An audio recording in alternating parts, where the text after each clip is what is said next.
口罩呢樣嘢已經成為咗大家出街嘅基本配備啦。唔知大家食飯嘅時候會點處理你哋嘅口罩呢？唔通又放喺筷子筒上面咩？有見及此，我哋為大家設計咗一個小配件，就係呢個口罩支架啦。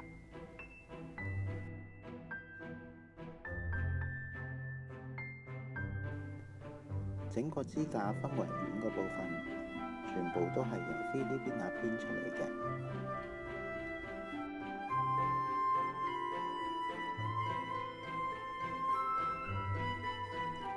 組合方法好簡單，先拎中間嘅主軸同埋上半部嘅支架臂，然後組合下邊嘅支架臂。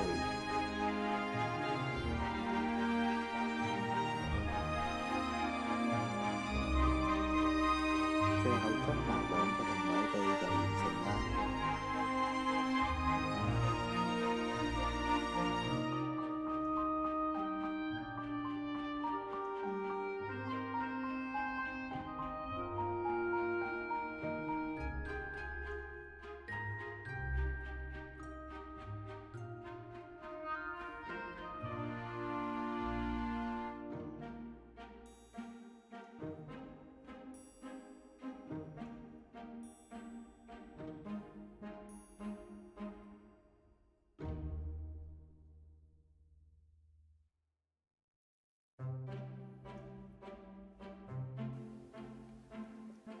首先當然係消毒隻手同除口罩啦，然後就攤開張紙巾，再將個口罩放上去，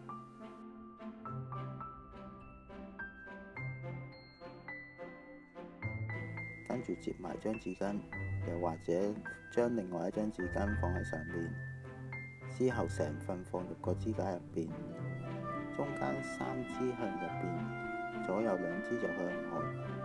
咁樣呢，就可以夾出個口罩同企喺張台上邊啦。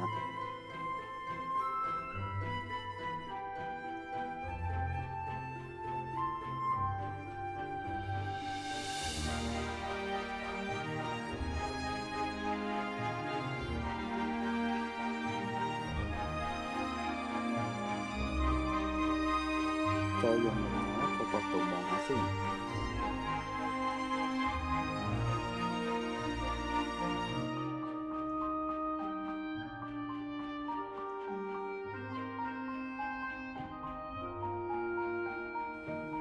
用完咗就接埋個支架就可以㗎啦。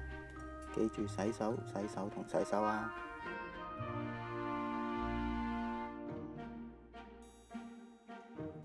鍾意呢條片就 like 同 share、訂閱同擊埋個鐘仔啦。咁之後我哋更新就可以通知到大家啦。大家如果有咩意見，不妨留言話俾我知啦。我哋下條片再見。